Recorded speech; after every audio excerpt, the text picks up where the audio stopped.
Hello dear students. तो exercise 12.1 का एक सवाल है, सिम्पसन के नियम से इंटीग्रल 2 से 10 dx upon 1 plus x square का मान बताइए। यानी हमें इस इंटीग्रल का मान निकालना है और रूल यूज़ करना है सिम्पसन का नियम, यानी सिम्पसन का 1/3 नियम। तो सबसे पहले हमने क्या किया है कि भाई अपने सवाल को लिख लिया है और इसकी तुलना हम किससे कर देंगे, इसकी तुलना कर देंगे a से b by into D x से। तो जैसे ही तुलना करेंगे तो y बराबर हमें मिल जाएगा 1/1 प्लस एक्स स्क्वायर, a बराबर 2 मिल जाएगा, b बराबर 10 मिल जाएगा और n बराबर हम 4 अपनी तरफ से मान लेंगे। ठीक है कि नहीं? हम ऐसा नंबर मानते हैं कि भाई b माइनस ए करें तो कितना आ रहा है 8 और 8 में 4 का भाग चला जाएगा। ठीक है, कोई सम संख्या ही हम लेते हैं, n बराबर कौन सी लेते हैं, सम संख्या लेते हैं। किसी किसी सवाल में लिखा होता है कि भाई इतने बराबर भागों में बांटो, किसी किसी में नहीं लिखा होता है, तो वहाँ हम इस ट्रिक के अकॉर्डिंग ले लेते हैं कि हम अपर में से लोअर लिमिट को हटाते हैं और वो संख्या n बराबर लेते हैं जिससे कि उसमें भाग चला जाए। ठीक है, तो यहाँ h बराबर b माइनस ए अपॉन n, यहाँ पर h की वैल्यू हमने निकाल ली है 2।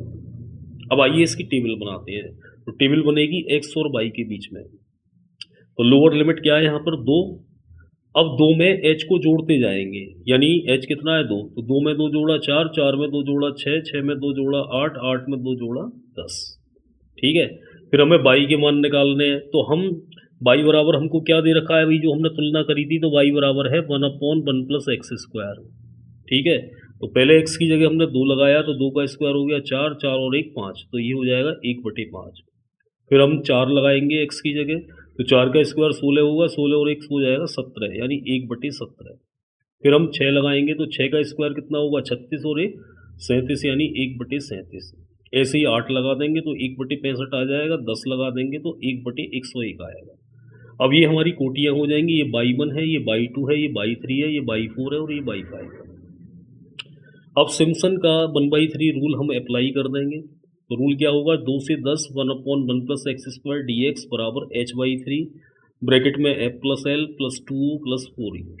f का मतलब प्रथम कोटि, l का मतलब लास्ट कोटि, o का मतलब 2o का मतलब क्या होगा 2 गुणा विषम कोटियों का योग और 4e का मतलब क्या होगा 4 गुणा सम कोटियों का योग। ठीक है, तो पहली कोटि हमें y1 दिखाई दे रही है और लास्ट वाली कोटि y5 दिखाई दे रही है, तो y1 प्लस y5 हो जाएगा प्लस 2o।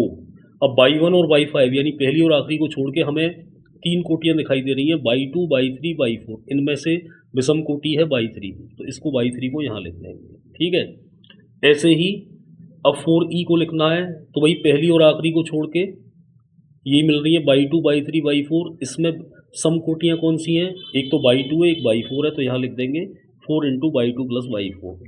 क्लियर? अब इसी फॉर्मूले में हमने ये सारे मान लगा दिए हैं, जो भी मान हमने ये निकाले थे। ठीक है, ये y1 y2 y3 y4 y5 ये सारे मान हमने यहाँ लगा दिए हैं। तो लगा के हम कहाँ आ गए, यहाँ पर। अब इसको डेसिमल में हमने चेंज कर लिया है by the medium of calculator और इसकी कैलकुलेशन कर ली है। कैलकुलेशन करने के बाद में हमें जो आंसर आया है वो आया है 0.37। आई होप कि आपकी समझ में क्वेश्चन अच्छे से आ गया होगा। इस क्वेश्चन को अच्छे से तैयार कर लें क्योंकि प्रैक्टिस मांगते हैं क्वेश्चन, कैलकुलेशन में एक्यूरेसी होनी बहुत ज़रूरी है। Thank you very much.